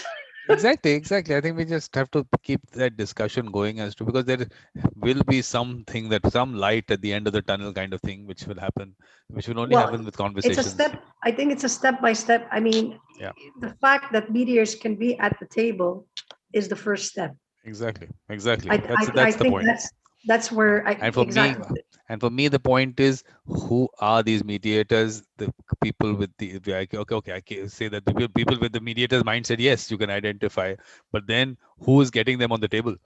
Who's getting them in? That's another issue. The problem is the ones that are usually at the table are the most notorious, well-known. They're advocates, like they're usually attached to advocacy groups and NGOs, and that's the issue. That's the big issue. That's what I was saying about being inclusive and looking at it holistically and looking at it also at the local level. That's the issue that actually that's an issue that the UN has been discussing. It's not all, that usually, actually, they've evolved from 75 years ago. 75 years ago, it was just statesmen, okay?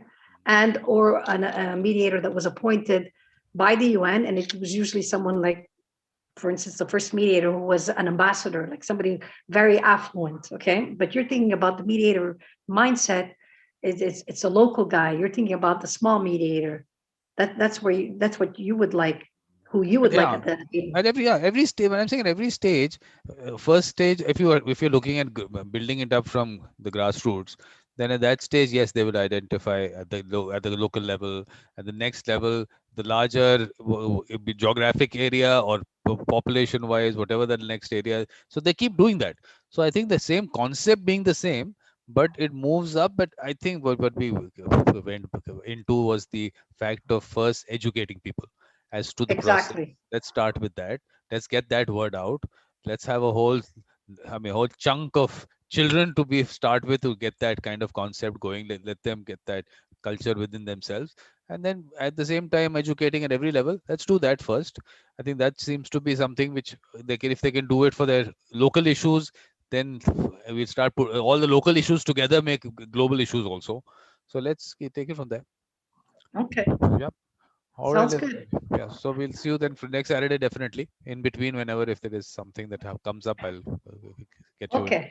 All right. Though this was wonderful. It was very interesting. Yeah, it was. Didn't get too many. Didn't get anywhere much, but yes. No, I did actually. This is how that's how talks go on.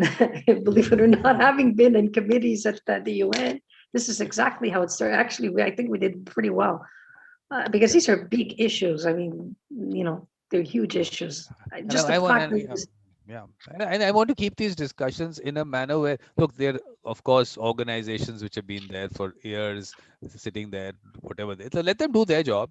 Let's us put a network of who I call the people with the mediator mindset. Let's put that kind of a network going all over the world.